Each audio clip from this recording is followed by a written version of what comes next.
Cell as a open system. मतलब क्या है कि सेल जो है वो एक ओपन सिस्टम के तौर पे काम करता है। कैसे ये ओपन सिस्टम के तौर पे काम करता है, हम एक एग्जांपल लेंगे और उसकी मदद से इसको सॉल्व करने की कोशिश करेंगे। इसका ओपन का मतलब है कि in and out, in and out. It mean कि सेल के अंदर भी सब्सटेंस आती हैं और सेल के बाहर भी जाती हैं। ठीक है, आए देखते हैं इसको कि ये जो सब्सटेंस है इसको इसकी ज़रूरत होती है सेल को, इसके लिए मेटाबॉलिक एक्टिविटी के लिए, जैसे रेस्पिरेशन है, जैसे फोटोसिंथेसिस है। इन चीज़ों के लिए सेल को मुख्तलिफ मटेरियल की ज़रूरत होती है, जैसे रेस्पिरेशन के लिए ऑक्सीजन और फोटोसिंथेसिस के लिए carbon dioxide and other material हैं। तो वो किसके जरिए इनटेक करता है? Through cell membrane. ठीक है, फिर जब वो सब्सटेंस ले लेता है जो उसकी ज़रूरत होती है, तो उसके बाद जो है वो फिर क्या करता है, उसके जरिए डिफरेंट फंक्शन परफॉर्म करता है। और परफॉर्म किस लिए करता है? ताकि वो मेटाबॉलिक प्रोसेस जो है उसको रन कर सके। ठीक है, अब वो मेटाबॉलिक जब प्रोसेस होता है तो उसके जरिए दो चीज़ें फाउंड बनती हैं, एक बनती है प्रोडक्ट, एक बनती है बाय प्रोडक्ट। ये दोनों चीज़ें बनती हैं।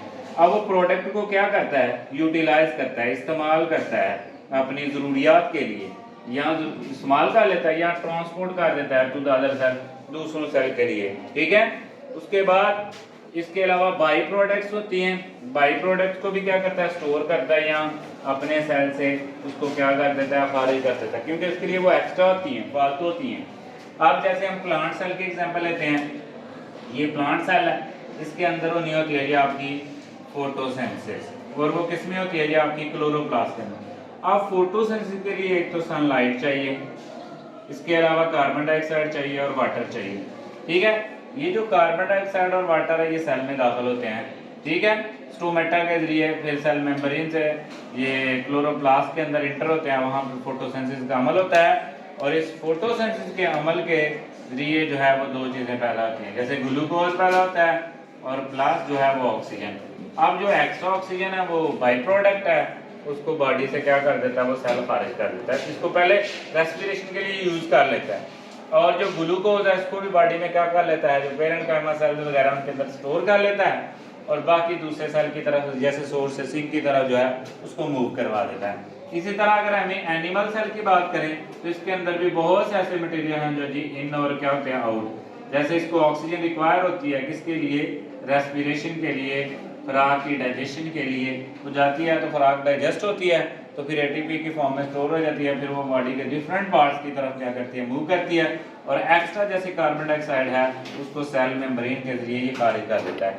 तो सेल जो है फिर so on is work as a open system, एक खुले सिस्टम के तौर पे काम करता है, क्योंकि इसके अंदर डिफरेंट मेटाबॉलिक एक्टिविटीज होती हैं, उसके जरिए मुख्तलिफ प्रोडक्ट्स पैदा होती हैं और वो प्रोडक्ट जो है वो सेल उसको यूटिलाइज करता है, और जब वो एक्स्ट्रा होता है तो दूसरे सेल की तरफ वो भेज देता है।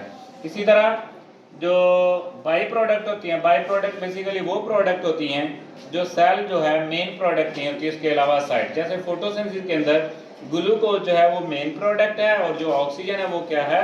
एज अ बाई प्रोडक्ट पैदा होती है, और वो सेल पहले अपने लिए यूज करता है, फिर एक्स्ट्रा उसको जो है बॉडी से क्या करता है? खारिज कर देता है।